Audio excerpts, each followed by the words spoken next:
ہری پور میں 5 سالہ آیت نور کی نماز جنازہ ادا کر دی گئی۔ نماز جنازہ میں شہریوں کی بڑی تعداد نے شرکت کی۔ بچی کی بوری بند لاش پیر کی شب یونیورسٹی روڈ پر واقع ایک کنویں سے ملی۔ پولیس حکام کے مطابق لاش 10 سالہ ملزم کی نشاندہی پر ملی۔ بچی کی گمشدگی کا مقدمہ 10 اگست کو درج کیا گیا تھا۔ ہری پور میں 5 سالہ آیت نور کی نماز جنازہ ادا کر دی گئی۔ نماز جنازہ میں شہریوں کی بڑی تعداد نے شرکت کی۔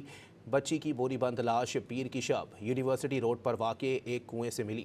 پولیس حکام کے مطابق لاش 10 سالہ ملزم کی نشاندہی پر ملی۔ بچی کی گمشدگی کا مقدمہ 10 اگست کو درج کیا گیا تھا۔ ہری پور میں 5 سالہ آیت نور کی نماز جنازہ ادا کر دی گئی۔ نماز جنازہ میں شہریوں کی بڑی تعداد نے شرکت کی۔ بچی کی بوری بند لاش پیر کی شب یونیورسٹی روڈ پر واقع ایک کنویں سے ملی۔ پولیس حکام کے مطابق لاش 10 سالہ ملزم کی نشاندہی پر ملی۔ بچی کی گمشدگی کا مقدمہ 10 اگست کو درج کیا گیا تھا۔